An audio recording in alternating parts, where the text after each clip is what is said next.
একজন লোক যিনি 5 ওয়াক্ত নামাজ আদায় করেন, রমজান মাসে রোজা রাখেন, আর তিনি ওমরাও করেছেন এবং তিনি তাহাজ্জুদ নামাজও পড়েন।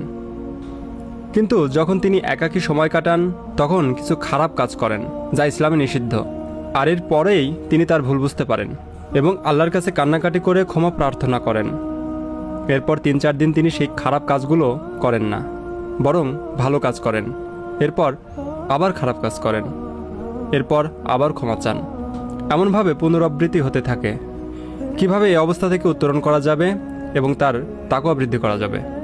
আপনার প্রশ্নের জন্য অনেক অনেক ধন্যবাদ, কারণ শুধুমাত্র একজনের নয়, এটি অসংখ্য মানুষের প্রশ্ন। অনেক ধন্যবাদ আপনাকে। খুবই বিচক্ষণতাপূর্ণ প্রশ্ন, মাশাআল্লাহ। আমি এই ব্যাপারটিতে বলার চেষ্টা করছি এবং এই ব্যাপারটি নিয়ে আমি অনেক অনেক বক্তব্য দিয়েছি। পাপের আবর্তন, পুনরাবৃত্তি, এমনকি ভালো মানুষেরা যারা নামাজ পড়ে, কোরআন তেলাওয়াত করে আর উমরা বা অন্যান্য ইবাদতও করে, কিন্তু একই সাথে তারা তাদের একাকী সময়ে কিছু কিছু বাজে অভ্যাস ত্যাগ করতে পারে না। এই সমস্যার দুইটি অংশ আছে, একটি হলো আধ্যাত্মিক, আরেকটি মানসিক।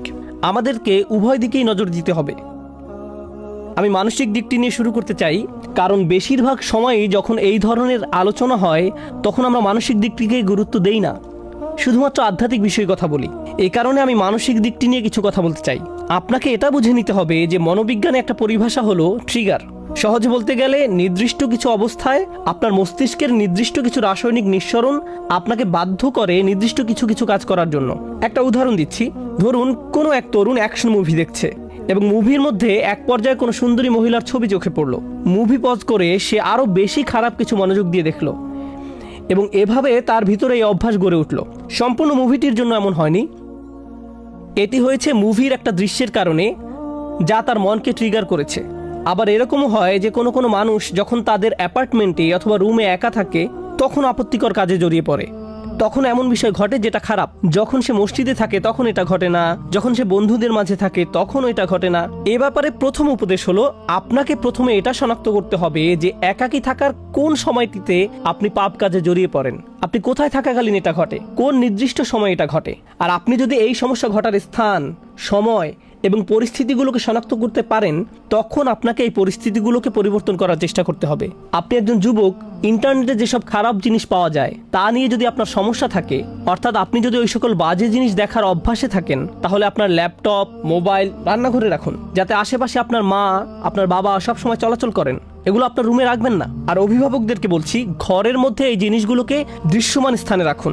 এগুলো আমাদের সন্তানদেরকে ধ্বংস করে দিচ্ছে। এখন আসুন এই সমস্যার আধ্যাত্মিক দিকটি আলোচনা করি। মানুষের জন্য এটা স্বাভাবিক যে সে তওবা করবে এবং পুনরায় সেই পাপ করবে, কারণ আমরা খাত্তাউন। আল্লাহ রসুল সাল্লাল্লাহু আলাইহি সাল্লাম আমাদের বৈশিষ্ট্য বর্ণনা করছেন, খাতিউন নয়, কুল্লু বানি আদামা খাত্তাউন। আর খাত্তা হলো সিগাতুল মুবালাগা, যা দিয়ে অতিশয্য বুঝায়। সহজ ভাষায় এর অর্থ হলো এমন ব্যক্তি যে ভুল করতেই থাকে, ভুল করতেই থাকে, ভুল করতেই থাকে। যেমন খাব্বাজ রুটি বানাতেই থাকে, খাত্তা বারবার ভুল করে যেতেই থাকে। এরকম ঘটতে পারে, এটা অনিবার্য যে কিছু পাপ বারবার ঘটে থাকে, এরকম ঘটতে পারে।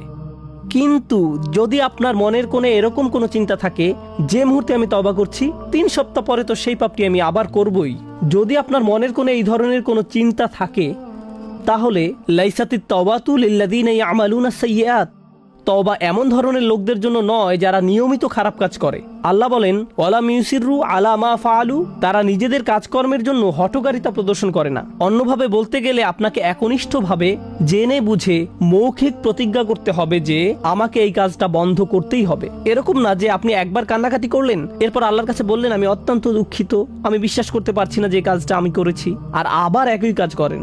আপনাকে উপায় বের করতে হবে যে কিভাবে এর থেকে পরিপূর্ণভাবে মুক্তি পাওয়া যায়। নিজের সাথে ঐকান্তিক প্রতিজ্ঞা। আর আপনি যদি নিজে নিজে এটা করতে না পারেন, বন্ধু বান্ধবের সাহায্য নিন, এমন মানুষদের সাহায্য নিন যাদেরকে আপনি বিশ্বাস করেন। আমি জানি কখনো কখনো এটা বিব্রতকর, কিন্তু আমাদের সবারই মাঝে মাঝে পরামর্শেও বা সাহায্যের প্রয়োজন হয়। আপনি যখন বুঝতে পারেন যে এরকম ঘটছে বছরের পর বছর আর আপনি এটা ত্যাগও করতে পারছেন না, এটাই সঠিক সময় কারো কাছে সাহায্য চাওয়ার। এ কারণেই বর্তমান সময়ে উম্মার জন্য মানসিক এবং আধ্যাত্মিক কাউন্সেলিং অত্যন্ত প্রয়োজন, এবং এত বেশি সংখ্যক পারিবারিক কাউন্সেলিং প্রয়োজন যে এটাকে বলা যায় উম্মার জন্য অত্যাবশ্যকীয় বিষয়গুলোর একটি, কারণ এটা মানুষের কাছে শান্তি পৌঁছে দেওয়ার একটা মাধ্যম হতে পারে।